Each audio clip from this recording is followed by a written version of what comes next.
Ketika sudah pasti emang beliau ijazahkan, sebagai contoh Kiai Hamid Pasuruan, beliau dulu pernah mengijazahkan itu Fatihah 100 kali. Beliau sudah dicatat di Kemenang tahun berapa, 1980 berapa lah, sekitar itu.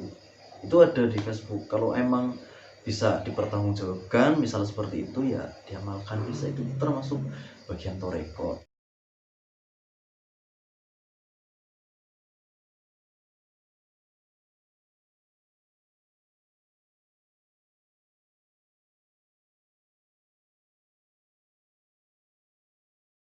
Assalamualaikum warahmatullahi wabarakatuh. Kembali lagi bersama Mas Bul dan Mas Gus, teman-teman. Nah, langsung saja ke pertanyaan karena alhamdulillah udah banyak yang tanya. Gus, mau tanya, coba jelaskan ilmu tasawuf dan sebutkan contohnya dari Kang Syam Official. Oh iya. Baik, saya apa maksud tadinya? Mau tanya Gus, jelaskan ilmu tasawuf dan sebutkan contohnya. Ilmu tasawuf itu apa ini ya? Jadi menurut dari segi kata dulu, tasawuf itu berasal dari kata saufun, sufi. Sufun itu artinya sebenarnya itu bulu, ya sangat halus ya, itu secara bahasanya. Kalau menurut artinya itu tasawuf itu berhubungan dengan perasaan yang itu hati ya. Jadi ilmunya itu tentang hati. Jadi ketika melakukan contoh kecil dalam dunia tasawuf itu ya menjaga hati ini dari perasaan-perasaan. Terus kita harus memperhatikan sifat-sifat apa seseorang kayak gini, umpamanya itu apa ya, bercanda ketika kita bercanda pada seseorang, ketika apa, tapi orang itu kok kelihatannya tersinggung kalau kita bercanda seperti ini, padahal orang lain yang biasa kita bercanda mungkin biasa saja, tapi ketika itu membuat tersinggung, itu janganlah sebenarnya itu. Dan masih banyak contoh yang lain lagi, intinya berhubungan dengan perasaan lah. Sebagai contoh,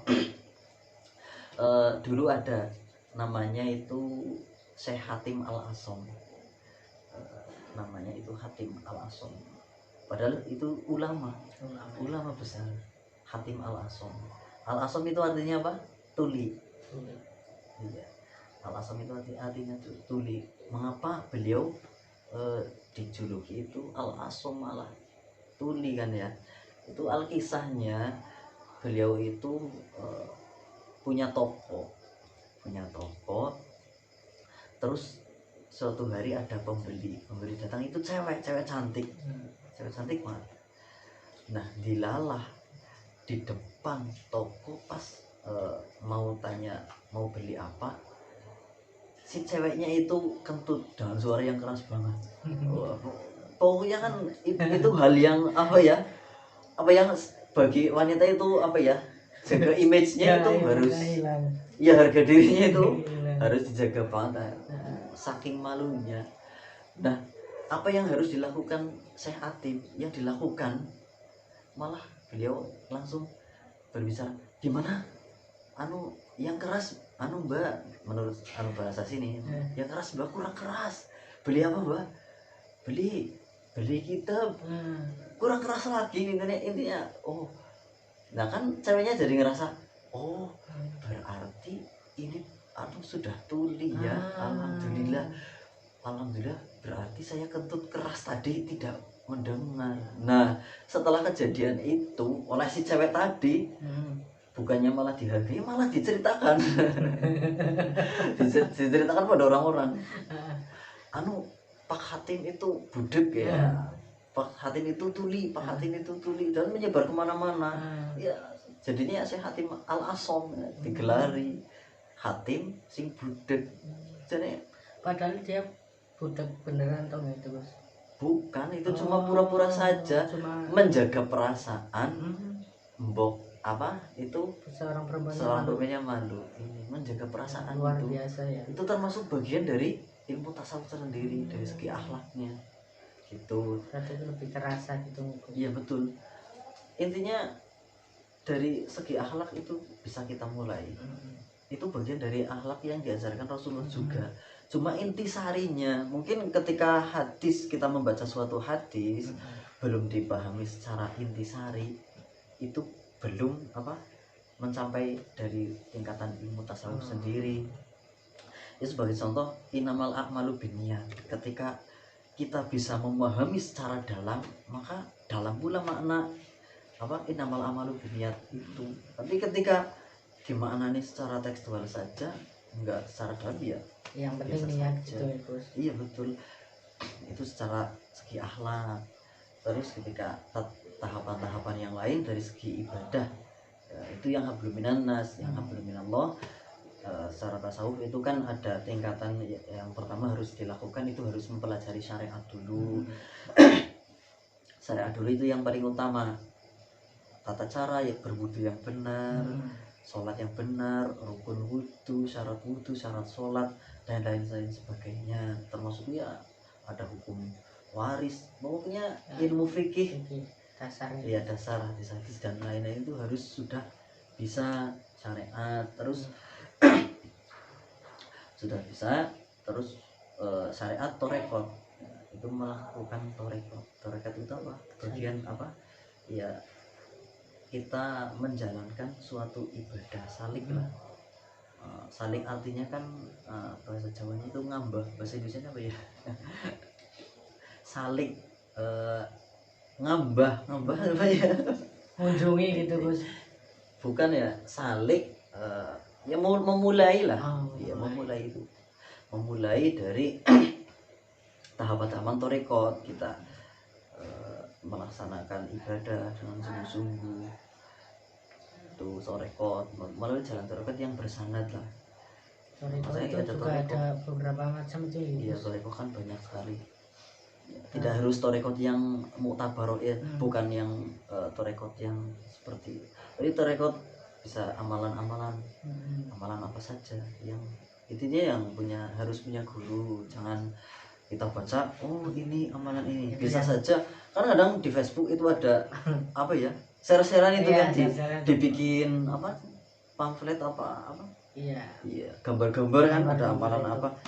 Kan kadang belum tentu. Ketika sudah pasti emang beliau ijazahkan, sebagai contoh Kiai Hamid Pasuruan, beliau dulu pernah mengijazahkan itu Fatihah 100 kali. Dulu sudah dicatat di Kemenak tahun berapa, 1980 berapa lah, sekitar itu ada di Facebook. Kalau emang bisa dipertanggungjawabkan misal seperti itu, ya diamalkan, bisa. Itu termasuk bagian torekot. Ketika dilakukan dengan sungguh-sungguh, nanti hati tidak tergantung pada keduniaan, itu langsung bisa menuju ke hakikat. Hakikat itu ketika sudah melaksanakan torekot nanti akan timbul sendiri. Jadi kejadian apa yang kita alami itu harus bisa, nggak bisa kita harus sambungkan, atau itu itu takdir dari Allah yang setelah kita lakukan. Terus ketika hakikat itu, terus ketika sudah bisa seperti itu, maka yang timbul ma'rifat secara otomatis akan secara langsungan ketika ada apa-apa itu langsung ringan sekali menghadapi masalah, karena sudah ma'rifatullah, sudah ma'rifat pada Gusti Allah. Jadi mulai kan manungsa itu hanya wayang kan ya, sering-sering seperti itu kan ya. Iya. Nah, itu kan sudah, ketika orang sudah seperti itu, ibaratnya kita mau dicaci, kita mau kena musibah, itu sudah pemberian dari Allah. Sudah sabar ujian, tidak sedikit pun la khaufun wala hum yahzanun, tidak takut juga tidak merasa sedih ketika sudah ma'rifat. Juga ketika ketika marah pun itu bukan berarti marah, tapi memang marahnya itu sudah karena Allah, bukan karena hawa nafsu kita. Beda. Marah itu ketika hawa nafsu ya berkelanjutan, biasanya suatu saat bisa marah lagi, bisa ngungkit lagi. Tapi ketika memang marah itu karena Allah, ya gimana setelah marah itu bisa menyelesaikan masalah itu? Kalau sudah ya sudah. Tidak diengkan itu ya, Ya kadang orang betul. kan setelah marah itu berlarut-larut Berlarut-larut dendam betul, dendam ya akibat marah. Tapi ketika ulama-ulama sepuh, para kiai yang sudah mungkin mempelajari seperti itu, sudah bisa mengamalkan, ya, yang timbul seperti itu ma'rifat. Jadi apapun itu bagian kecil, belum yang lain lagi. Ketika sudah ma'rifat ya jelas sudah torekotnya itu istiqomah, jelas timbul hakikat lagi. Setelah ma'rifat timbul hakikat lagi. Hakikat yang kedua itu kenyataan. Ya bahasanya itu mungkin ya, kalau kiai itu mangunah pertolongan, keramat lah, ada keramatnya. Itu hakikat yang kedua ya. Yang hakikat pertama itu cenderung pada ilmunya, harus disangkutkan pada Allah. Terus hakikat yang terakhir itu sudah melewati itu dan akan timbul sesuatu dari buahnya lah. Dari hakikat yang pertama terus menuju ma'rifat akan menjadi buahnya itu hakikat sendiri. Itu seperti itu. Syekh Abdul Qadir Jailani kan sudah melaksanakan apa ya, syariat dulu ngajinya seperti ini kan, terus torekot, terus menuju ma'rifat. Hakikatnya apa?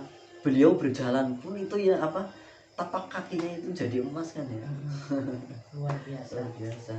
Terus kalau risalah tasawuf itu dalam dunia sufi tahapannya juga ada 3 ya. Yang pertama itu ketika seiring berjalan itu sambil melakukan yang tadi, ada pertama itu tahali. Tahali itu bahasa Jawanya itu maesi, menghiasi. Menghiasi diri dengan ibadah. Ya, ibadah kita harus diperbaiki mulai dari sholat ya, tadarus Al-Quran, ya sedekah, kembali lagi ke syariatnya ya, dan lain-lain. Itu sudah harus bisa melakukan tahali. Ketika sudah tahali itu kan bentuk dari ibadah kita. Terus tahapan yang kedua itu taholi. Taholi itu menyepi. Menyepi itu cara yang untuk melakukan yang tadi, ada torekot, ma'rifat dan lain-lain, itu pasti mengalami fase yang ini. Menyepi itu Gus? Iya, menyepi. Biasanya dengan apa itu Gus menyepinya? Nah, bahasa nguzlah itu kan ya, bahasa gaulnya itu nguzlah ya, dalam kitab Ihya Ulumuddin itu ada nguzlah. Jadi memang ketika seseorang itu memang lebih baik nguzlah atau menyembunyi ibadahnya, ya menyembunyi. Tapi ketika memang seseorang itu lebih ibadahnya itu lebih baik banyak orang, ya harus banyak orang. Sebagai contoh ya, seumpamanya sedekahnya itu orang kaya, iya harus menurut saya ini ya, harus memang ada yang disiarkan, terus juga ada yang disembunyikan. Masalahnya apa? Ketika orang kaya kok menyembunyikan, nanti timbulnya juga fitnah. Itu ya kayak gini kayak gini. Benar, Aku pelit ya, medit nggak pernah sedekah ini orang kaya ini, padahal pernah. Tapi ya di sisi lain juga harus ada sedekah yang sir, yang tidak diketahui orang lah, yang tidak perlu dipublikasikan, karena itu pahalanya memang besar untuk menolak besok api neraka. Tapi ketika yang sedekah ngalaniyah, sedekah yang ditonjolkan, bisa kan zaman sekarang kadang diposting nggak apa-apa, ini juga bentuk syiar juga untuk ditiru oleh orang kaya yang lain-lain juga. Itu masalah taholi. Lanjut lagi nih taholinya ya, segi ibadah itu harus bersembunyi intinya. Tapi itu sudah melewati tahali yang tadi ya. Taholi itu bersembunyi, seolah-olah itu ya belajar menyembunyi wusul hatinya itu, wusul yang dalam hatinya itu hanya Allah saja. Itu mulai dari persembunyian tersebut, ibadahnya jangan apa dipamerkan. dipamerkan seperti itu.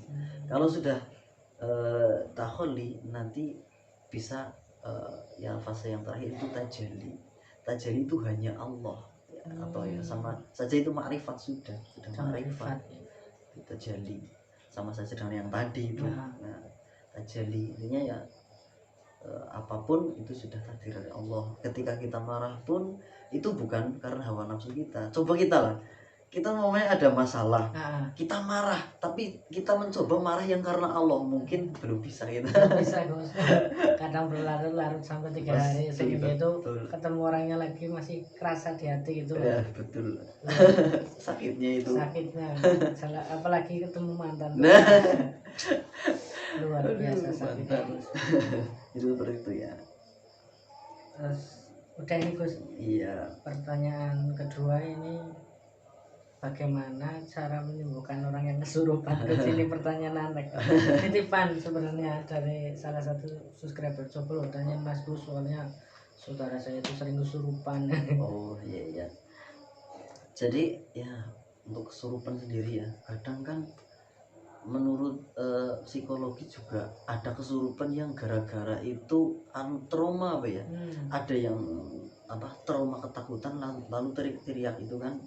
Bukan mesti itu murni kesurupan, tapi memang ada trauma.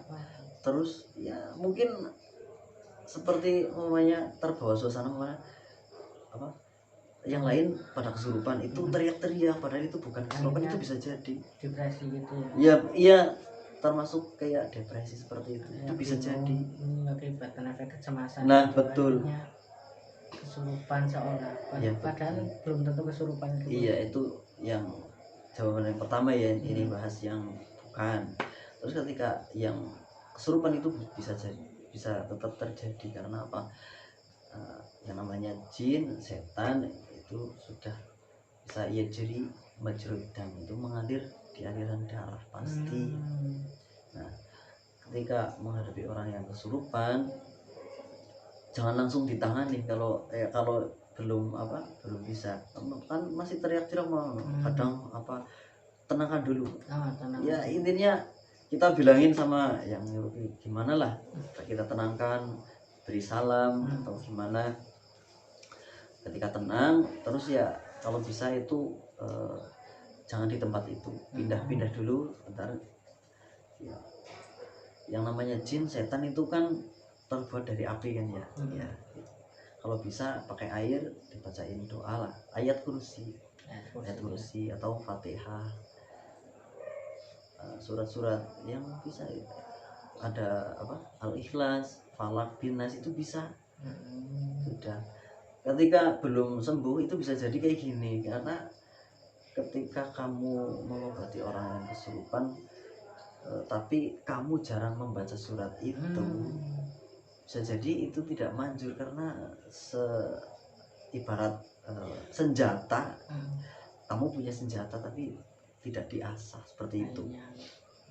Nggak landep lah ya. Cara Banyumas ya Gus. Ya betul. Nah yang menurut ya ada baiknya kan setelah sholat ya ada bacaan wiridnya Fatihah, terus ayat kursi, baru setelah itu doa. Kalau rutin seperti itu ya minimal sehari sekali lah membaca ayat kursi. Suatu saat ketika ada orang kesurupan dibacakan ayat kursi itu bisa berefek seperti itu. Terus ketika menangani dalam badannya itu ya, ini tentang doanya tadi ya, dan medianya air bisa menjadi air. Terus kalau air juga bisa, kalau yang berat itu bisa ditambahi dengan daun kelor. Daun kelor itu bidara, tapi bidara yang Jawa lah, bidara Jawa. Sama-sama bidara, jangan menurut orang Jawa itu sama-sama bidara, cuman kelor itu bidara yang Jawa sini. Kalau bidara yang itu kan dari luar mungkin bisa itu terdengar asing Gus. Banyak kan pasti menggunakan bidara. Sebenarnya di Jawa pun produk lokal itu ada juga ya. Kelor. Luar biasa teman-teman, baru tahu ini. Terus setelah itu menangani ya, ketika jadi kalau jin itu kan masuk biasanya lewat persendian. Itu kalau bisa bacaan doa tiap sendi Fatihah 1 kali tiap sendi. Itu kamu juga teman-teman semua bisa itu mengendalikan kalau bisa. Fokuskan pikiran ya, ini tarik nafas, fokuskan pikiran. Bayangkan di situ kekuatan pikiran kita, di situ ada jin walaupun kita tidak melihat. Kita harus fokus, kita mengangkat seolah-olah ini jinnya itu sudah di sini. Sambil tarik nafas itu sambil doa juga langsung angkat. Set. Baru bisa ulangi lagi terus seperti itu caranya. Insyaallah Gus. Iya, kalau baru 1 orang kok belum belum sembuh ya bisa beberapa orang, tapi ya juga jangan banyakan orang. Karena apa? Kadang jin itu narsis, ngeksis. Jadi pengen membuktikan banyak orang. Iya, saya bisa merasukin orang, malah jadi narsis. Dia itu ingin mengekspresikannya. Malah nantang kadang iya. Kadang ada yang seperti itu. Masuk sifat jin juga itu. Betul, karena saya pernah mengalami sendiri di suatu sekolahan pas ada acara malam-malam itu ada acara lah. Terus kesurupan banyak yang kesurupan di situ. Tapi ya itu kadang ada yang teriak-teriak, tapi ya emang ada yang pingsan. Lalu ada ketakutan juga, itu bukan yang kesurupan tapi juga ada yang kesurupan emang benar. Seperti itu. Pas ada salah satu siswi seringnya yang kesurupan itu siswi pasti cewek-cewek. Soalnya mungkin cewek-cewek itu gampang ngalamun ya dari segi logika saja lah. Ada peristiwa dari 2 pasangan kan ada masalah sedikit kan, yang paling berpikir keras itu pasti ceweknya. Ya betul, mungkin itu timbul juga bisa mengakibatkan dari ngalamun terus ya seperti itu. Sekolah-sekolah kan kadang ya banyak yang pacaran kayak gitulah. Kadang sebenarnya ada masalah kayak sama cowoknya, dilalai pas ada acara ya jadi kesurupan seperti itu. Itu pas siswi itu ditangani banyak orang malah nggak sembuh-sembuh. Akhirnya itu sembuhnya gimana Gus? Pas waktu itu dilalai itu sudah hampir subuh, saya tinggal pulang sih. Yang lain saya sudah tangani. Yang satu itu saya nunggu daun kelor itu lama banget.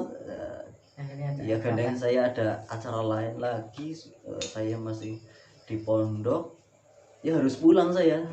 Entah itu gimana itu nggak tahu, yang nangani orang sana yang panitianya. Yang penting saya sudah menunjukkan pakai air, pakai ini mengedukasi ke mereka caranya gini gitu. Luar biasa teman-teman, malam ini tuh banyak ilmu dari mulai tasawuf, dari mulai tata cara menyembuhkan orang yang kesurupan. Jadi jangan suruh dulu. Sebenarnya orang depresi kok dikira kesurupan, itu kan lucu teman-teman. Terima kasih Gus untuk ilmunya, semoga bermanfaat buat penonton. Mungkin itu saja teman-teman. Stay terus di Vibur Banyumas. Assalamualaikum warahmatullahi wabarakatuh. Waalaikumsalam.